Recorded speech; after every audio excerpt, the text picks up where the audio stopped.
በስመ አብ ወወልድ ወመንፈስ ቅዱስ አሐዱ አምላክ አሜን።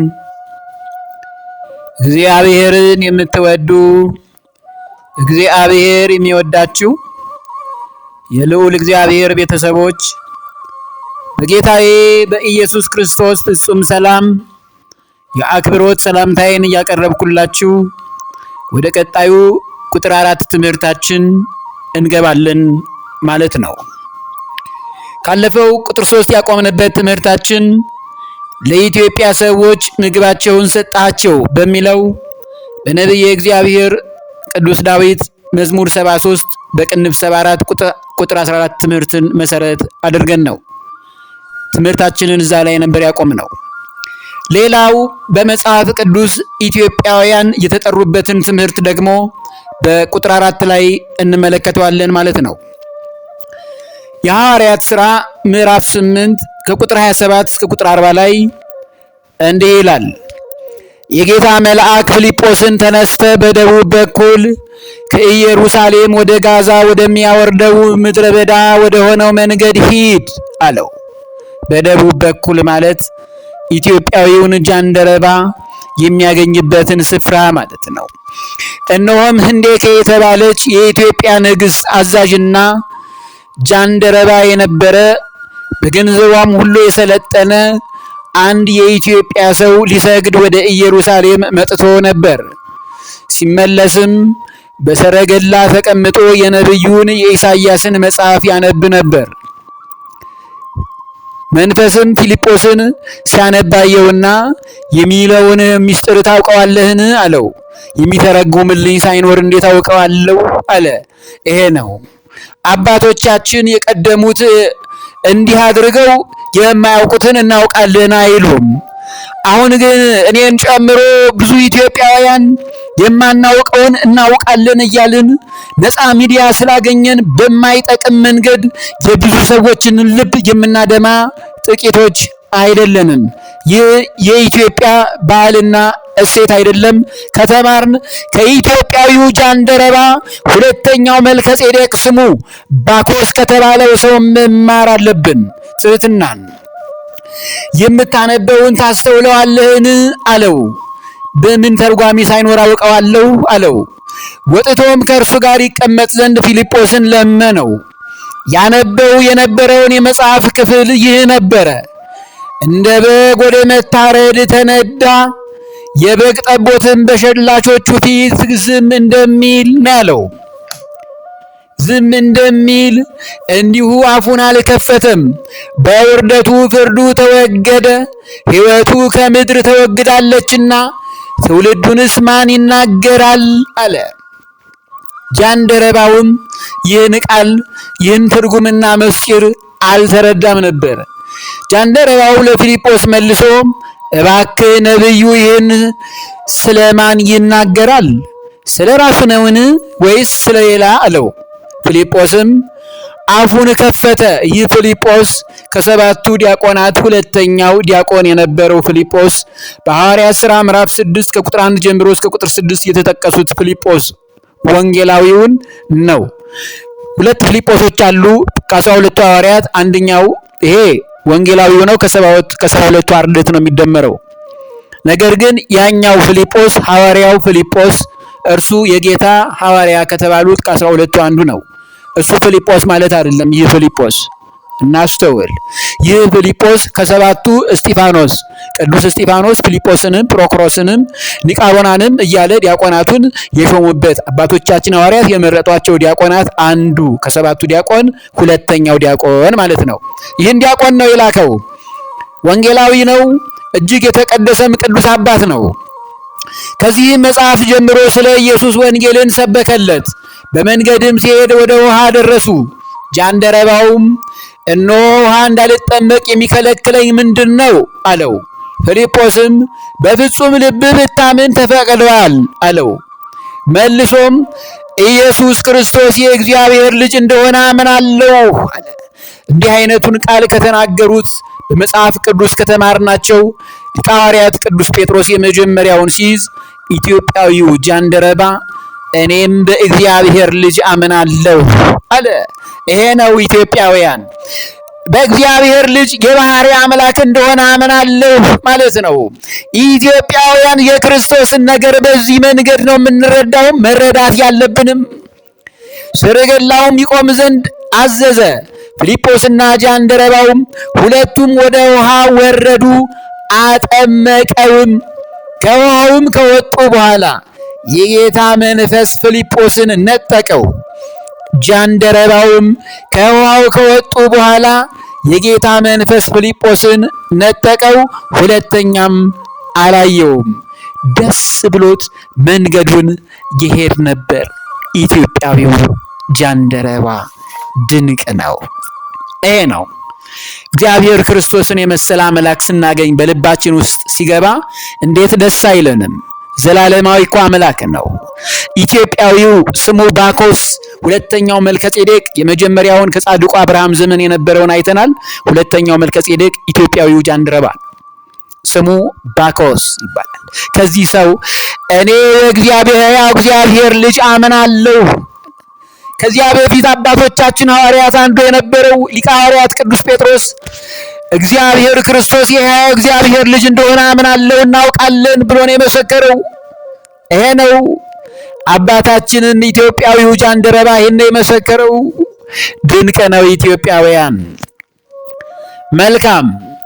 ይህም ታላቅ የልጅነት ጥምቀትን ክርስትናን ወደ ኢትዮጵያ በ34 ዓመተ ምህረት እንደሚገባ አስቀድሞ ነግሮን ነበርና ይህን ትምህርት ነቢየ እግዚአብሔር ቅዱስ ዳዊት በመዝሙር ቅኔው እንዲህ ሲል ተናግሮታል። እስቲ እንስማው ትንቢቱን። መዝሙረ ዳዊት ምዕራፍ 86 በቅንፍ 87 ቁጥር 4 ላይ እነሆ ፍልስጤማውያን ጢሮስም የኢትዮጵያም ሕዝብ እነዚህ በዚያ ተወለዱ ነው ያለው። በዚያ የሚለው ኢትዮጵያዊው ጃንደረባ በፊልጶስ ወንጌላዊው አማካኝነት ክርስትናን ተጠምቆ ነበርና ከብሉይ ኪዳኑ ሐዲስ ኪዳን ተወለዱ። በኢትዮጵያዊው ጃንደረባው አማካኝነት ክርስትናን መሰረት አድርገው ተቀበሉ ብሎ ነቢየ እግዚአብሔር ቅዱስ ዳዊት የተናገረው ትንቢት በኢትዮጵያዊው ጃንደረባ ጥምቀትን በመጠመቁ ተፈጸመ።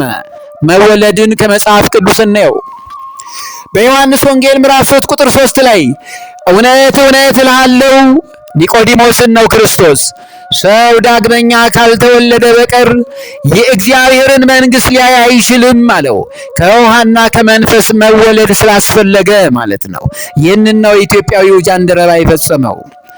መዝሙረ ዳዊት 86 በቅንፍ 87 ቁጥር 7 ላይ በአንቺ የሚኖሩ ሁሉ ደስ እንደሚላቸው ይነግራቸዋል ነው ያለው።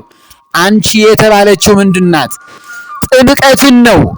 ለዚህ ማስረጃ ኤፌሶን ምዕራፍ 4 ቁጥር 8 ላይ አንድ ጌታ፣ አንድ ሃይማኖት፣ አንዲት ጥምቀት፣ በዚህች አንዲት ጥምቀት በአንቺ የሚኖሩ ሁሉ ደስ እንደሚላቸው ይነግራችኋል ያለው የነቢየ እግዚአብሔር ቅዱስ ዳዊት ትንቢት በኢትዮጵያዊው ጃንደረባ ተፈጸመ። አጥምቆት ከሄደ በኋላ ጃንደረባውም ደስ ብሎት መንገዱን ይሄድ ነበርና ነው ያለው። ለዚህ ነው ነቢየ እግዚአብሔር ቅዱስ ዳዊት በአንቺ የሚኖሩ ሁሉ ደስ እንደሚላቸው ይነግራቸዋል ያለው። ይሄ ነው። ድንቅ ነው። ኢትዮጵያ ሀገራችን በመጽሐፍ ቅዱስ ስሟ ከ41 ጊዜ በላይ ተመዝግቦ ይታያል። ኢትዮጵያ ሀገራችን የራሷ ፊደል ያሏትና እንቁ የሆነው የግዕዝ ቋንቋ ብቸኛዋ ባለቤት የሆነች የታደለች አገራችን ናት። ከሌሎች አገራት የተለየች ከሚያደርጓት አንዱ የራሷ የዘመን ቀመር ቀን መቁጠሪያ ካላንደር ያላት አገር ናት። ምጡቅ አእምሮ ያላቸው ብዙ ሊቃውንትና ጠበብቶች ምሁራን የተከማቹባት ድንቅ አገር ቅድስት ኢትዮጵያ ናት። ሌላው የአየር ጸባዋም ጭምር ከሌሎች አገራት ለኑሮ ምቹ በመሆኗም ጭምር እጅጉን ተመራጭ ያደርጋታል። ይህንን ነው አዲሱ ትውልድ ሊያውቅ የሚገባው። ኢትዮጵያ ሀገራችን በመጽሐፍ ቅዱስ ስሟ በመልካም የተቀደሰች አገር እንደሆነች ተወላጆቿም ከእግዚአብሔር ጋር የተገናኙ አመስጋኞች ጭምር እንደሆኑ እንደተነገረ ሁሉ በአንጻሩ በኢትዮጵያ ሀገራችን ውስጥ የእግዚአብሔርን ክብር ንቀው አዋርደው እግዚአብሔርን ጥለው ከዲያብሎስ ጋር ቁጥራቸው የደመሩ ከእግዚአብሔር የተለዩ ብዙ ኢትዮጵያውያን እንደሚከሰቱ እንደሚነሱ በነቢያት የተነገረ ትንቢት አለ። ከዚህ በፊት ግን ዝሪ የተባለውን የኢትዮጵያን አገር መሪ የነበረ ሰው እስራኤልን ለመውጋት 1 ሚሊዮን ሰራዊት ይዞ በሰራዊቱ ብዛት ተመክቶ ጦርነትን ቢከፍትባቸው እንዴት እስራኤላውያንን እንዳሸነፉት ከመጽሐፍ ቅዱስ እንመልከት። አዎ ሁለተኛ ዜና መዋዕል ምዕራፍ 14 ከቁጥር 9 እስከ 13 እንዲህ ይላል። ኢትዮጵያዊውም ዝሪ 1 ሚሊዮን ሰዎችና 300 ሰረገሎች ይዞ መጣባቸው። ወደ መሪሳም መጣ። አሳም ሊጋጠመው ወጣ። በመሪሳም አጠገብ ባለው በጽፍታ ሸለቆ ውስጥ ተሰለፉ ነው የሚለው። አሳም አቤቱ በብዙም ሆነ በጥቂቱ ማዳን አይሳንህም። አቤቱ አምላካችን ሆይ በአንተ ታመነናልና በስምህም በዚህ ታላቅ ወገን ላይ መጥተናልና እርዳን። አቤቱ አምላካችን አንተነ ሰውም አያሸንፍ ብሎ ወደ አምላክ ወደ እግዚአብሔር ጮኸ ነው የሚለው። የእስራኤል ንጉሥ ወደ እግዚአብሔር ሲጮህ ኢትዮጵያዊው መሪ ዝሪ በ1 ሚሊዮን ሰራዊቱ ተመክቶ እስራኤልን ለመዋጋት ቢሄድ እግዚአብሔር በአሳም ሰራዊት ጣለው። በሰራዊት ብዛት ንጉሥ አይድንም የሚለውን ለማስተማር ነው። ምንም እንኳን እግዚአብሔር ኢትዮጵያን ቢባረካትም እንደ ዝሪ አይነት መሪዎች ኢትዮጵያን ሲያገኟት ከእግዚአብሔር መንገድ ሲወጡ የሚከሰተው የእግዚአብሔር ቁጣና ቅጣት መሆኑን የሚያስተምር የሁለተኛ ዜና መዋዕል ምዕራፍ 14 ከቁጥር 9 እስከ 13 ያለው ታሪክ ይሄን ትምህርት ያስተምረናልና እናስተውል። ይሄ ነው። አሳም ከእርሱ ጋር ያለው ሕዝብ እስከ ጌራራ ድረስ አሳደዷቸው። ኢትዮጵያውያንን ፈጽመው እስኪጠፉ ድረስ ወደቁ ነው የሚለው። በእግዚአብሔርና በሰራዊቱ ፊት ተሰባብረዋልና። ዛሬ የሆነው እንደዚያ ነው። እግዚአብሔርን ይዘን ነው። አባቶቻችን እና አጤ ምኒልክ ዳግማዊ እግዚአብሔርን ይዘው ሄዱ። እግዚአብሔር ሰማዕቱን ቅዱስ ጊዮርጊስን ልኮ ድል አደረገላቸው። እግዚአብሔርን ይዞ ያፈረ የለም። ዝሪ በሰራዊቱ ብዛት ተመካ። ኢትዮጵያዊው ዝሪ ግን በእግዚአብሔር ፊት የተዋረደ ነው የሆነው። ያችን የተባረከች ሀገርና ሕዝብ ለማጥፋት ቢሄድ ጸሎት ሳያቀርብ ሄደ፣ ተዋረደ፣ ሰራዊቱንም አስጨረሰው። ዛሬም ኢትዮጵያውያን መሪዎች ወደፊትም የሚነሱ ከዝሪ ይህን ትምህርት መማር አለባቸው። ይሄ ነው። በሰራዊት ብዛት አገር አይድንም፣ በሰራዊት ብዛት ድል አይገኝም። ቀድሞ ግን እግዚአብሔርን በማመንና በእግዚአብሔር ኃይል በመመካት ሁሉን ማድረግ ይቻላል። የኢትዮጵያ ሴትና ባህል ይሄ ነው። ከዚህ ስንወጣ እግዚአብሔር ይቀጣናል። ይሄ ይሆናል። ነቢየ እግዚአብሔር ቅዱስ ዳዊት በመዝሙር 32 በቅንፍ 33 ቁጥር 16 እስከ 17 ላይ እንዲህ ይላል። ንጉሥ በሰራዊቱ ብዛት አይድንም፣ ኃያልም በኃይሉ ብዛት አያመልጥም። ፈረስም ከንቱ ነው አያድንም፣ በኃይሉም ብዛት አያመልጥም ነው ያለው። የሰራዊት ብዛት አገርን አያድንም። ከንቱ ነው ፈረስም ከንቱ ነው አያድንም፣ በኃይሉም ብዛት አያመልጥም ነው ያለው። ታንኩም መድፉም ድሮኑም በአጠቃላይ ጀቱም እግዚአብሔር ከሌለበት አያድንም። እውነቱ ይሄ ነው። ይህንን የኢትዮጵያ ነገስታት ያውቃሉ፣ ያምናሉ ብዬ አምናለሁ። ካላመኑ ግን ቅጣቱ እንደ ዝሪ ይመጣል። ያ እንዳይሆን ወደ ልባችን እንመለስ። እግዚአብሔርን ይዞ ነው ሁሉን ነገር ማድረግ የሚቻለው። እናስተውል። ዛሬም ከእግዚአብሔር መንገድ ከወጡ ገዢዎች አሁንም ወደፊትም በመሳሪያቸውና በስልጣናቸው ከሚመኩ ነገስታት ኢትዮጵያውያን ሁላችንንም ቸሩ መድኃኔ ዓለም በኃይሉ በስልጣኑ በምህረቱ በይቅርታው በአባታዊ ፍቅሩ ሁላችንንም ይጠብቀን። አሜን። ይህ ነው። ነቢየ እግዚአብሔር ቅዱስ ዳዊት በመዝሙር 73 በቅንፍ 74 ቁጥር 19 ላይ የምትገዛልህን ነፍስ ለአራዊት አትስጣት ነው ያለው። ኢትዮጵያውያን እግዚአብሔርን የሚወዱ ናቸው። የምትገዛልህን ነፍስ ለአራዊት፣ ለሰራዊት አጋንንት፣ ለክፉዎች አትስጣት። የችግረኞችህን ነፍስ የተራቡ፣ የተጠሙ፣ የሚያዝኑ፣ የሚያለቅሱ ወገኖችን አስባቸው፣ ለዘወትርም አትርሳ ነው ያለው ነቢየ እግዚአብሔር ቅዱስ ዳዊት። እንዲህም አለ ወደ ኪዳን ተመልከት ነው።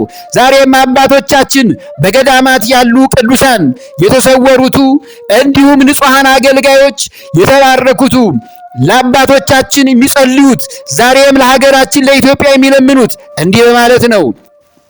የቀደሙትን የአባቶቻችንን ቃል ኪዳንህን አትርሳ። ጻድቁ አቡነ ተክለ ሃይማኖት ኢትዮጵያዊ ናቸው። ስለ እርሳቸው ስለ ኢትዮጵያ የገባውን ቃል ኪዳን አትርሳ። አባ እስትንፋሰ ክርስቶስን አትርሳ። ጻድቁ አቡነ ገብረ መንፈስ ቅዱስን አትርሳ። ብዙ ቅዱሳን አባቶች ያሏት ሀገር ናት ኢትዮጵያ። ወደ ኪዳን ተመልከት፣ የገባህላቸውን ቃል ኪዳን እይ፣ ተመልከት። እንዲህ ነው የሚጸልዩት ገዳማውያን። ኢትዮጵያውያን ችግር አለ። ብዙዎች የተራቡ የተጠሙ ነው። ሰላም ከሀገር ከምድር ጠፍቷል። ኢትዮጵያ የቀድሞ ክብሯ ተመልሶ በጸጥታ ሰላም ሆኖ ሕዝቡ በሰላም እንዲገባ እንዲወጣ ለማድረግ የአባቶቻችን ቅዱሳን ጸሎት ኃይል አለው። ወደ ኪዳን ተመልከት እያሉ ዛሬም እንዲህ ይጸልያሉ። ከሁሉ ኪዳን ለእመቤታችን ቅድስት ድንግል ማርያም ኢትዮጵያን ሰጥታታልና እኛንም ለእሷ ልጆች አድርገህ ሰጥተኸናልና ስለ እርሷ ብለህ አስበን እያሉ ብዙ ቅዱሳን ዛሬም ስለ ኢትዮጵያ ክብርና ሰላሟንና ፍቅሯ እንዲበዛላት ሕዝቡም ተረጋግቶ እንዲኖር ያዘኑትም እንዲደሰቱ የተበተኑትም የተሰደዱትም ወደ ሀገራቸው እንዲመለሱ በብርቱ ቅዱሳን በገዳማት አሁን ጸሎት ላይ ናቸው። ይሄ ነው ለዕለቱ ቁጥር 4 ትምህርታችን። ካለን ጊዜ አንጻር እዚሁ ላይ ይቆየን። እንደ እግዚአብሔር ቅዱስ ፈቃድ ቁጥር 5 ይቀጥላል።